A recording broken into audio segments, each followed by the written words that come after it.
दिल्ली के जहांगीरपुरी में फिर से पथराव हुआ। आरोपी सोनू शेख को गिरफ्तार करने पुलिस यहां पर पहुंची थी। गोली चलाने वाला सोनू शेख अभी भी फरार है। एक महिला से पूछताछ के बाद यहां पर हालात बिगड़े। लोगों ने घरों से पुलिस पर पथराव किया। पत्थरबाजी के बाद इलाके में आरएएफ तैनात है। वहीं पुलिस ने 2 नाबालिगों सहित 23 लोगों को गिरफ्तार किया है। दंगे के पीछे रोहिंग्या और बांग्लादेशियों का हाथ होने का भी यहां पर संदेह जताया जा रहा है कि बांग्लादेशी और रोहिंग्याओं का भी हाथ इस दंगे में हो सकता है। हालांकि पुलिस ने 2 नाबालिगों सहित 23 लोगों को इस मामले में गिरफ्तार किया है। सवाल ये कि 23 गिरफ्तारी हो चुकी, लेकिन इस दंगे का सूत्रधार कौन है, क्या वो गिरफ्त में है? दिल्ली की जहांगीरपुरी में जिस तरह से पथराव हुआ और एक बार फिर से जहां स्थिति को नियंत्रण में करने की कोशिश थी, वहीं एक बार फिर से पथराव आज शुरू हो गया। गोली चलाने वाले सोनू शेख अभी भी फरार है और उसी के लिए ही पुलिस यहां पर पहुंची थी, उसकी गिरफ्तारी के लिए। लेकिन इस बीच महिला से पूछताछ को लेकर जब बात सामने आई तो पथराव पुलिस पर किया जाने लगा। 4 अहम तस्वीर आप देख सकते हैं। जहांगीरपुरी में फिर से पथराव हुआ। छत से पत्थर फेंके गए पुलिस पर। आरोपी सोनू को पकड़ने के लिए ही पुलिस यहां पर गई थी। इलाके में आरएएफ की तैनाती है। 4 अहम तस्वीरें। आज जिस तरह से स्थितियां सुधारने की कोशिश यहां पर जारी थी, इस मामले को लेकर जांच आगे बढ़ रही है और ऐसे में पूछताछ के लिए ही पुलिस वहां पर पहुंची थी। लेकिन इस बीच फिर से पथराव शुरू हो गया और पथराव की आज की तस्वीरें देख सकते हैं। जहां छत से पथराव किया जा रहा था, नीचे आरएएफ की बटालियन तैनात थी, पूरी कमान संभाल के रखा हुआ था। और सबसे अहम बात यही कि आखिर सूत्रधार इस पूरे दंगे का कौन है। 23 गिरफ्तारी फिलहाल अब तक हो चुकी है, जिसमें 2 नाबालिग भी शामिल हैं।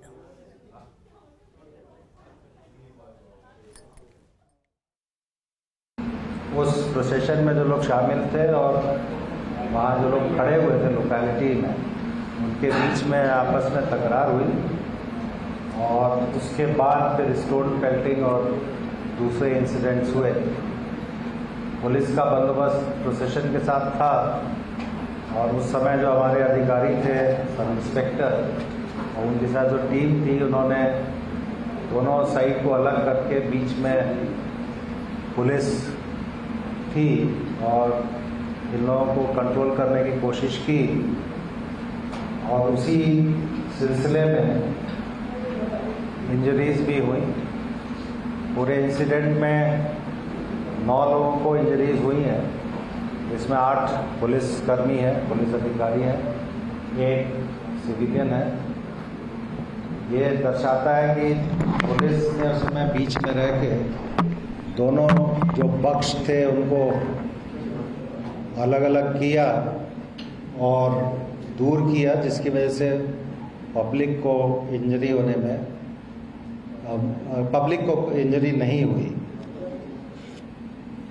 इस सिलसिले में अभी तक हम लोगों ने ऑफेंस रजिस्टर करके 23 एक्यूज्ड को अरेस्ट किया है।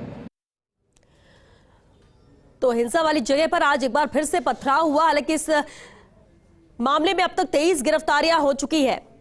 फॉरेंसिक टीम भी आज हिंसा वाली जगह पर पहुंची है, जहां जांच जारी है, जांच आगे बढ़ रही है। पूछताछ के लिए पुलिस पहुंचती, लेकिन आज एक बार फिर से पथराव शुरू हुआ। सवाल यही है कि आखिर मुख्य गुनहगार कौन है इस हिंसा का। 23 गिरफ्तारियां हो चुकी हैं, लेकिन शांति अब तक क्यों नहीं हो पा रही है इस घटना के बाद। और दिल्ली न्यूज एडिटर अदिति नागर हमारे साथ जुड़ चुके हैं। अदिति, सवाल तो यही कि 23 गिरफ्तारियां अदिति हो चुकी है, जांच को और तेज कर दिया गया है। यहां पर कमान पुलिस ने संभाल रखी है, स्थिति को नियंत्रण में करने की कोशिश है, लेकिन इसके बावजूद भी शांति नहीं हो पा रही है। स्थितियां पूरी तरह से नियंत्रण में नहीं आ पा रही है। अभी अपडेट क्या है इससे लेकर?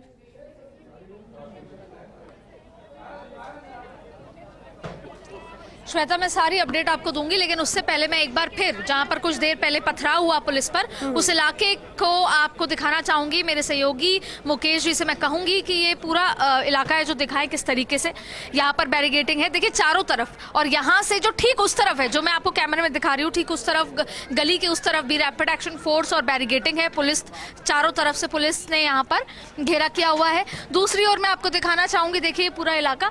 दरअसल मुद्दा ये हुआ था, मैं अगर आज की आपको अपडेट दूं, मुद्दा दरअसल ये था कि पुलिस ने, और आज जो सीपी ने भी जब इस बात का प्रेस कॉन्फ्रेंस में कहा कि हमने जो 21 लोग किए थे वो अलग हैं, 23 लोग अब तक हो चुके हैं, लेकिन 100 लोगों को डिटेन किया है। और अब जो ये 100 फुटेज थे वीडियो के, उस फुटेज के लिहाज से हम अब जो 100 डिटेन्ड लोग हैं गिरफ्तारी के अलावा उनको भी देखा जाएगा कि किस किस ने क्या क्या किया। इन तमाम मुद्दे के बीच में पुलिस गिरफ्तार करने आई जो मुख्य आरोपी जो गोली चलाते हुए दिखे थे सोनू को, जो कि फरार है। सोनू की पत्नी को गिरफ्तार यहाँ पर करने जब पहुंचे तो तब उस समय ऐसा वाकया हुआ कि पुलिस पर पथराव हुआ। हालांकि जिस तरीके से बताया गया उस तरीके से नहीं, थोड़ा बहुत पत्थर चलाए गए उनके परिवार वालों ने। दरअसल मुद्दा ये था कि सोनू का छोटा भाई सलीम जो है, सलीम चिकना, उसको गिरफ्तार कर लिया गया है।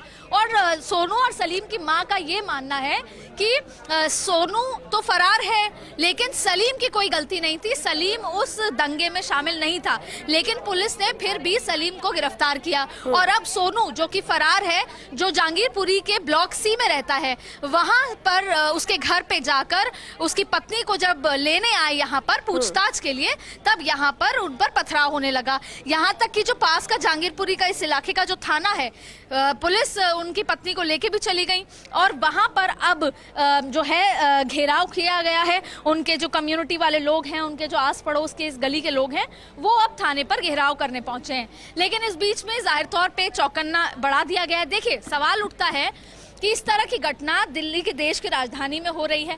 दूसरा, ये सारी जो अगर इसको पॉलिटिकल तरीके से देखें तो आम आदमी पार्टी ने इसका सारा ठीकरा केंद्र सरकार पे फोड़ दिया है, क्योंकि आज तक पुलिस और तमाम चीजों में जब भी मुद्दा होता था तो केंद्र सरकार की जिम्मेदारी होती थी। तो आम आदमी पार्टी ने कहा कि हम केंद्र सरकार से चाहेंगे कि वो जल्द से जल्द और ज्यादा से ज्यादा इस पर ढंग से कार्रवाई करें। अमित शाह ने पुलिस के तमाम लोगों पर रिपोर्ट के साथ साथ 24 घंटे से 48 घंटे के अंदर ज्यादा से ज्यादा लोग जो इस दंगे में शामिल थे उनको गिरफ्तार करने की बात कही। और यही वजह है कि रैपिड फोर्स के साथ और स्पीड के साथ सारे वीडियो फुटेज के साथ साथ एक एक व्यक्ति को आइडेंटिफाई किया जा रहा है। और अब यहाँ पर महिलाओं की भी रैपिड एक्शन फोर्स में जो महिलाएं वो भी यहाँ पर आ चुकी हैं और चारों तरफ से यहाँ पर इसको घेर लिया गया है। वहीं जो सोनू की, जिसके लिए मुख्य आरोपी कहा जा रहा है, जो फरार है, उसकी पत्नी को ले जाया गया है और उससे पूछताछ चल रही है कि सोनू कहाँ मिलेगा। देखिए, बहुत ज्यादा पॉलिटिकल प्रेशर भी है, क्योंकि हम सवाल करते हैं राजस्थान के ऊपर, हम सवाल करते हैं मध्य प्रदेश के ऊपर, और अब कई इस तरह के सोशल मीडिया, देखिए आजकल बहुत पावरफुल है, सोशल मीडिया पे सवाल ये उठने लग गया है कि अब अगर अमित शाह नहीं कर पा रहे तो हम क्या बुलडोजर सरकार योगी आदित्यनाथ को यहाँ पर क्राइम का काम दें। तो इस तरह का राजनीतिकरण अब शुरू हो चुका है। लेकिन फिलहाल यहाँ पर अब कोई पुलिसकर्मी जो है, जो सीनियर लेवल पे भी है, वो मीडिया से बात नहीं कर रहा। केवल कमिश्नर ऑफ पुलिस ही यहाँ पर जो जानकारी दे रहे हैं। लेकिन आज उस पथराव जो भी कुछ हुआ उसके बीच में मुख्य आरोपी सोनू, जो कि दंगे का मुख्य आरोपी माना जा रहा है, उसके अलावा 2 नाबालिगों को भी पकड़ा गया है। उनकी पत्नी को ले जाकर पूछताछ करना, नहीं तो जिस तरह का सेंटिमेंट था, ये हो रहा था कि शायद पुलिस उनकी पत्नी को ना ले जाए, लेकिन पुलिस फिर भी उनकी पत्नी को ले गई। उसके बाद तो जाहिर तौर पे ऊपर से साफ 2 टूक कहा गया है कि चाहे वो कोई भी हो, आप पूछताछ करें और कैसे भी सोनू की दबिश की जाए। अब सोनू दरअसल पश्चिम बंगाल से बिलोंग करता है, तो यहाँ तक कि पश्चिम बंगाल तक के भी सोर्सेस है वो खंगाले जाएंगे और कैसे भी करके जो मुख्य आरोपी है उसको लाया जाएगा, क्योंकि कोर्ट में पहले ही 5 लोगों की पेशी हो चुकी है। उसके अलावा कई लोग गिरफ्तार हो चुके हैं और वो सारे जो 100 वीडियो फुटेज हैं वो, और जो जिन लोगों को डिटेन किया है उन सभी को वीडियो फुटेज के आधार पे, बयानों के आधार पे, तमाम चीज़ों के आधार पे ये जो है अंजाम तक पहुंचाया जा रहा है। यानी पुलिस अपने काम पर है और जो अमित शाह हैं बार बार हर एक चीज का जायजा कमिश्नर ऑफ पुलिस से लेकर यहाँ के जो हेड हैं उनसे लगातार लिया जा रहा है। एक बार फिर मैं दिखाना चाहूंगी कि इस पिछले 48 घंटे में क्या माहौल रहा है यहाँ का।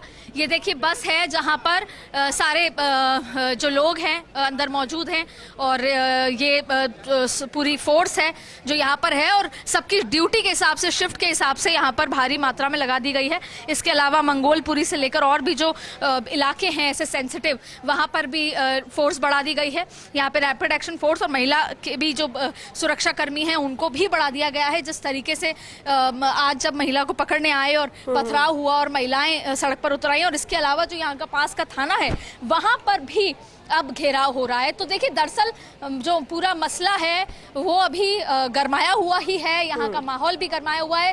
पूरे देश की मीडिया शायद अगले पिछले 48 घंटे में केवल यही दिखा रही है। तो आगे चुनौती केवल सरकार सरकार के ऊपर यह है कि जल्द से जल्द वो तमाम लोग जो इस दंगे में शामिल थे, मैं एक बार फिर बताना चाहूंगी कि हनुमान जयंती वाले दिन यहाँ पर जो दो पुरानी लड़ाई वाले जो गुट थे, और साफ तौर पे कहें तो हिंदू मुस्लिम के जो दो गुट थे, एक बजरंग दल का और दूसरा जो गुट था, उनमें आपस में कहासुनी हुई। और वो लड़ाई उस दिन की नहीं थी, वो लड़ाई पहले से जब भी कभी यहाँ पर अगर कह सकते हैं कि नवरात्रों की पूजा हुई या फिर कभी नमाज पढ़ी गई, तो उस समय जब दोनों गुटों के बीच में कोई लड़ाई जो चलती आ रही थी, वो उस दिन एक बार फिर हुई, वो बहस में तब्दील हुई।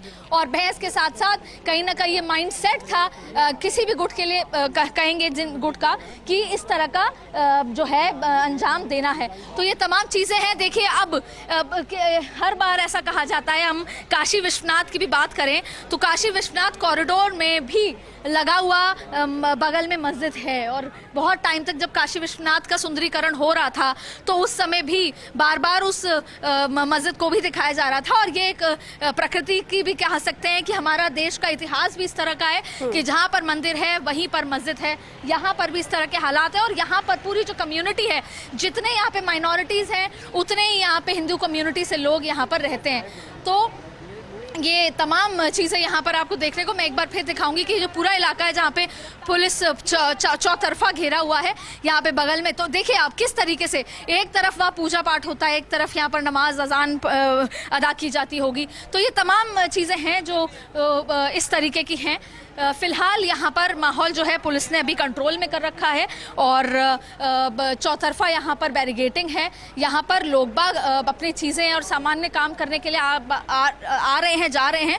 लेकिन मुझे लगता है कि अगले अभी कुछ दिनों तक, जब तक ये मामले को पूरी तरीके से अंजाम नहीं दिया जाता श्वेता, तब तक यहाँ और दिल्ली के और भी जो दूसरे इससे संबंधित इलाके हैं वहाँ पर सेंसिटिविटी रहेगी। और दूसरा, अभी इसका राजनीतिकरण भी होगा, और अभी और भी तरह के बयान भी आएंगे और अभी तमाम चीज़ें होंगी। लेकिन अमित शाह, जिनके लिए माना जाता है कि वो काम को अंजाम पूरी तरह देते हैं, जहां पर लॉ एंड ऑर्डर उनके हाथ में है, जहां पर वो चाहे उत्तर प्रदेश हो जो लॉ एंड ऑर्डर के उस पर वो काम करते हैं, और वहीं दूसरा जहां पर राजस्थान में भी लॉ एंड ऑर्डर पे सवाल उठाया जाता है, वहां पे अमित शाह की दिल्ली में अगर लॉ एंड ऑर्डर के नाम पे इस तरह की चीजें होती हैं तो शायद उन पे खुद पे भी बड़ा प्रेशर होगा कि वो इस मामले को जल्द से जल्द अंजाम दें। जल्द से जल्द नजर भी आप बनाकर रखिए, क्योंकि दिल्ली पुलिस कमिश्नर तो जिनका साफ तौर पर कहना है कि सख्त कार्रवाई होगी, जो भी गुनहगार है, जो भी दोषी है, सोशल मीडिया पर भी नजर रखी जा रही है। लेकिन सबसे अहम ये है कि 23